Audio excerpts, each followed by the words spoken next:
Real quick. Okay, here's objective 99.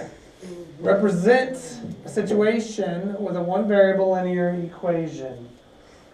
We're going to do two examples today and then we'll continue this tomorrow. For this objective, you're going to be given a word problem. Now, we're not going to be asked to actually solve it or try to find an answer of some sort. You just need to model whatever the word problem is with an equation. So if you can make an equation that would work, then you're done. Not like we're going to try to find an answer on this. So here's our first one. All right, a bicycle is on sale at a 40% discount. That's a good time to buy a bicycle when it's 40% off. After the discount and before you have any sales tax, the cost of the bike is going to be $300. What equation could be used to find the original price of the bicycle? All right, here's the one thing that we don't know. We know the bike's on sale for 40% off, and we know that it's going to ring up at $300 when you take it to the register, wherever you're getting it. So what is the one thing that we don't know? The actual, what was the tag on that bike? You've got it on 40% discount, but what was it? Was it $400? Was it $350? What we don't know is original price.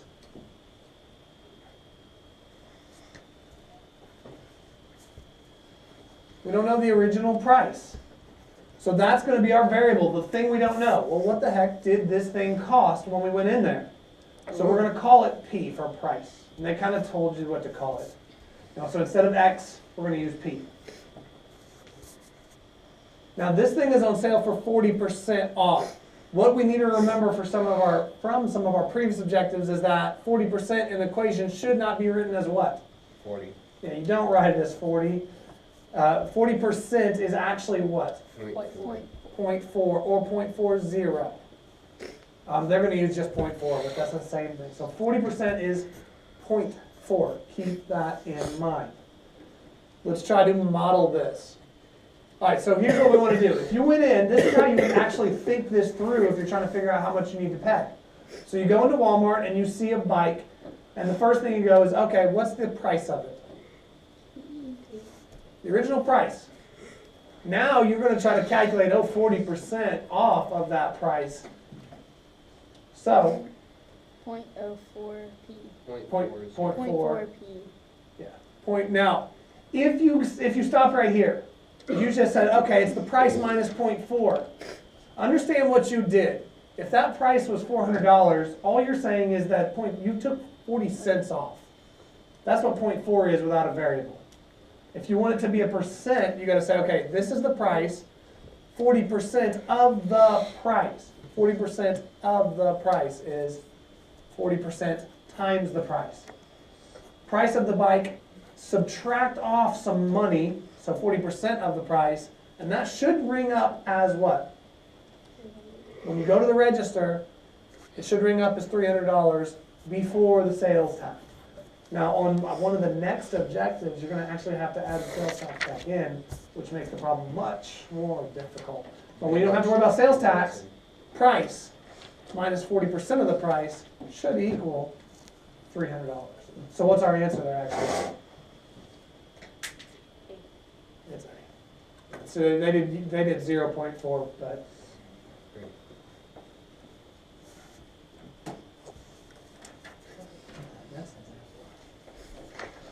Toy company.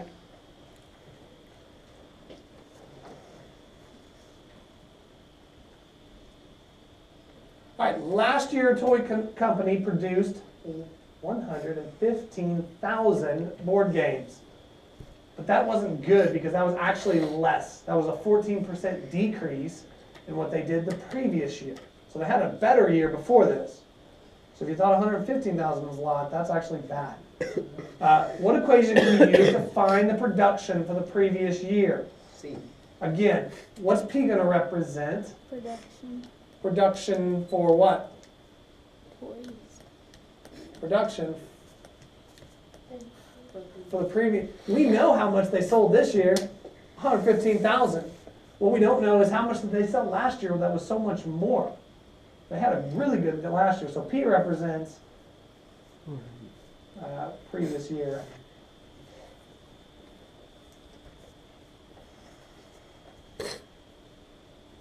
previous year's sales. So what was that great number that they had last year? So we're not going to buy a bike like this, like last time. What we're going to do this time is say, okay, that mystery great number they had, that's what we don't know. So let's start with that. So last year's sales, we're going to represent that with a what?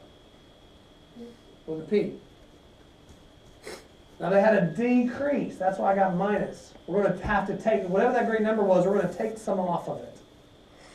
What we're going to take off of it? 14% is what?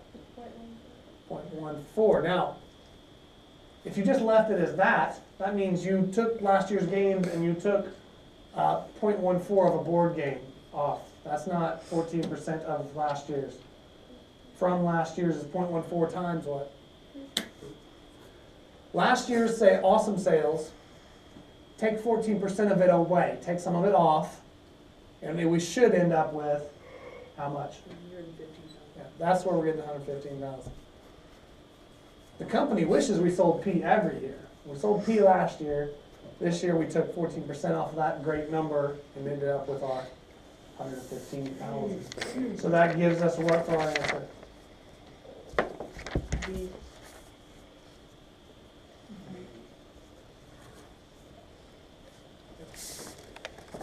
If you looked at C, what would that mean? Yeah, they would. Yeah, that would mean last year's sales were crappier. We added some and we got the 115,000. So the company likes it when we add percent, but in this case, we took away a percent.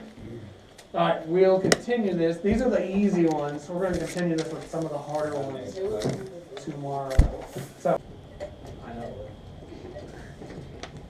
all right, if you remember from yesterday, we are not solving any problems on this objective. You're going to be given a paragraph or a few sentences, a situation, and you're going to have to model it with some sort of algebra equation.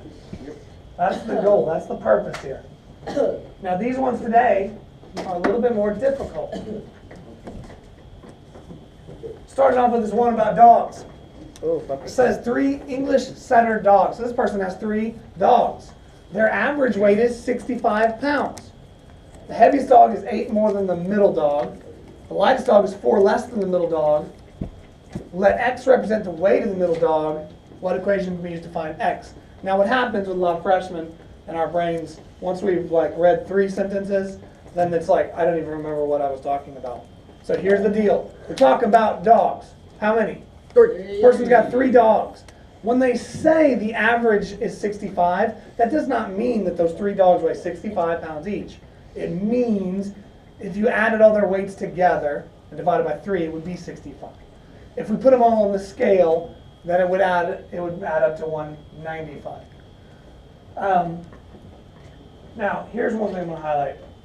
As we go to make the equation, this is important.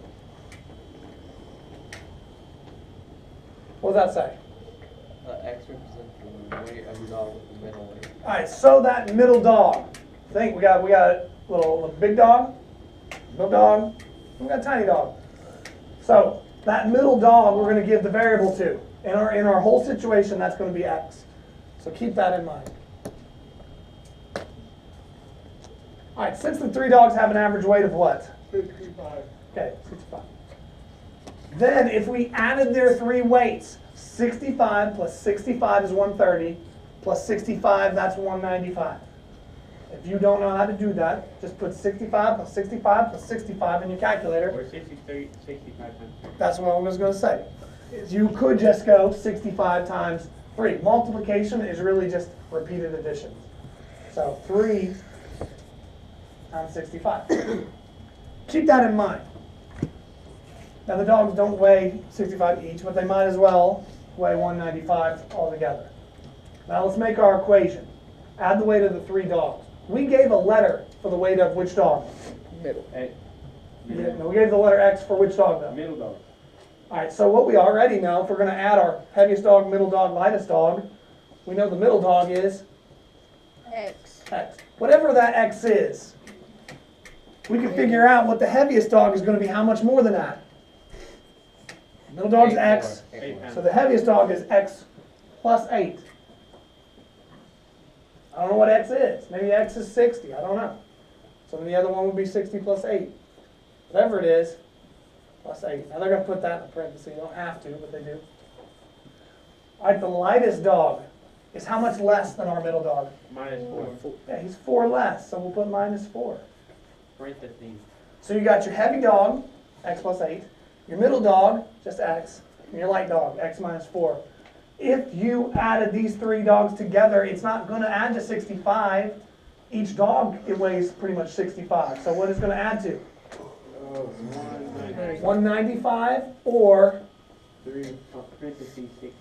195, or this is what they're going to use right here, 3 65s, which is the same.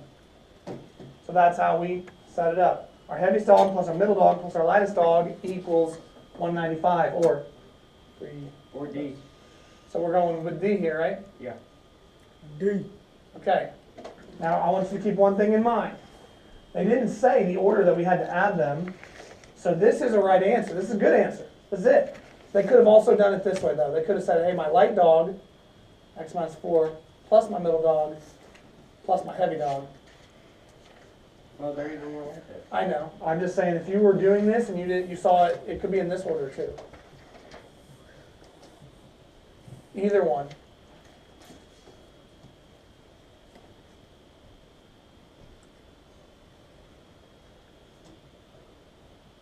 Either one works. Gotta be prepared for it. All right, Joby. On a scale of, say, 1 to 5, how difficult would you consider this problem? 3. 3? Some kind of middle row. Yesterday's we were probably 2s then. Today's was a 3. Oh, we're going to get to a 5. I'll get to a 5. This one might be a 4. Here's a girl. Her name's Colleen. She has an average of 88 on her first 4 math tests. She wants her average to be 90. She got another test coming up. So she wants to do really well so she can get her average to a 90. Which equation can be used to find S, the score Colleen would need to get on her 5th test, to make that average go up? So what's S? The score of the one she's getting ready to take. Yeah. So the score of Colleen's 5th test. That's what S is. Keep that in mind. We're going to make an equation, and S is going to be that score we haven't taken yet. All right, most likely, this girl did not score 88 on every test. She could have, that would work. 88, 88, 88, 88. You add those, you average it, 88 would be your average. Probably she got like a 90 somewhere, an 86 somewhere, maybe a 92 and an 84. It all worked out to be 88. So, she didn't score exactly 88 on all 4 tests. However, if her average was 88, then she might as well have scored 88 on every test. So we can find the total that she has, her total points, by doing what? 4 times 88 plus S. Let's stay with 4 times 88, that's all. How many points does she have right now? 4 times 88. 352. Yeah. Where's leave it right here? Leave it at this. We don't have to go too far. 4 times 88. That's why you see 4 times 88 in the first 3 problems. Or actually, yeah, the first 3. 4 times 88, 4 times 88, 4 times 88, 5 times 88. Probably ain't that one. You're stupid. Probably ain't that one. All right, if we want the average after her 5th test. So we know how many points she has in this class right now. 4 times 88. That's how many points, cumulative points she has. She's getting ready to have another test though. So take that 4 times 88 and we will add a new test to it. We don't know what that's going to be. It's going to be S, whatever it is. And then if we want to average it, we're going to divide by how many tests would she have taken after? 5. Yeah, so then we're going to divide by 5. So take that 4 times 88, we're going to add one more test to it, and then we'll divide by 5. Because we've taken 5 tests. So we've got 4 times 88. That's all the points she started with, Plus S. plus that new test. That's 5 tests. Divide by 5. We want it to be 90. So it's A. So it is A. Let's look at these other ones and see what's wrong with them. This one says 4 times 88 plus another test, only divided by 4. Which if you added another test, you would have had 5 tests. This says 4 times 88 plus 4 more tests over 5. That's why we got A. All right, now here we go. This is a level 5 difficulty coming right at you. Wait, how far is the still going? 5. You want me to go to 10? No. If I go to 10, then this is like probably closer to what, 9. Yeah. It's not the hardest thing in the world, but I should make the hardest problem in the world. Yeah. I'll go find it. Then Spencer could solve it. Yeah, Spencer. So Spence, they've nominated you to represent the whole class in solving the hardest problem in the world. Spencer probably could write the hardest problem in the world, that's for sure. And that Mr. Jones cannot solve. Okay. Ooh. Big words coming from the back. I can solve anything Spencer comes up with. Oh, yeah. All right, a small company. So here we go. A small company that produces and sells items for $19. They don't even tell us what they sell. So we sell items. They all cost $19. It cost them $6 to make these mystery items. And then in addition to that, the company has to factor in, because they're trying to make money, the company has to factor in, it cost them $2,000 in operating costs. Let's say like per month or something. So your rent, your electricity, your employers that you got to pay, all that stuff. It's called $2,000 in overhead. The company would like to make, they'd like to, pay off that $2,000 and make $1,200. Let X represent the number of items sold. What's X represent? Number of items sold. Number of items sold. We sell items. Hey, we are a company and we sell items. Which equation would be used to represent the situation? D. Now let's think about it. Company sells one item. That's it. Said company sells one item. How much money do they bring in? 19 bucks. But that item cost them how much to make? 6. So how much did they really make? They brought in 19 bucks, but it cost them. So they really brought in 13. So what did we do to go from 19 to 13? Minus. So here's what we do. Every item we sell, how much money do we bring in? 19. Every item we sell will bring in 19 bucks. However, every item we sell cost us some money, so let's subtract it back out. Minus 6. Take $6 out for every item that you sell. Now we have another problem too. We have another minus that we have to put in here. The fact that we start out negative when we go into the month. Rent, electricity, paying employees. We've got to subtract out the fact that our company is $2,000 in the hole if we don't sell any items. This company must be in China. Oh, I could probably get a building here in Fairfax and for $2,000 a month. Well, how are you gonna pay your employees whenever your electric is at least $1,000? $1,000 electric this day and age? Yeah. With the fluorescent lights and the efficient everything? Yeah. That's You not do distracting. $300 per light. You can do 2,000 easy. Okay, here we go. Now, what we want for our company is to be able to sell enough of these $19 items, even though we have to take 6 out of every one we sell, to cover this $2,000 and actually make a profit. So how much profit do we want to make? Like, what's our goal? Hopefully we make more than it. $1,200. So we want to sell enough of these at $19 items that even though we have to take some out of each item, and even though we have $2,000 to start off with negative, we're going to cover it all, and we want to make $1,200. I can do it. I can do it. I'm gonna open a Subway shop, Jacob. That's what I'm gonna do. Oh, I would eat there. See, it would only cost me $2,000 a month to have a Subway. I would get that back from Jacob alone and Subway sandwiches. Sandwiches for 19. But hey, I'm not gonna sell unless I sell like 18-inch sandwiches or something. 2 I would foot. eat that. Please do. The double foot long. Double foot Come by the double foot long meatball sub from I Jones live by Subway. 2 sandwiches. You have like 4 people carrying it out. It's $19. Oh my gosh, I would that'd eat be that where they're inside like the store. But it's a lot of over there, sand. like a whole row. Okay, that's it.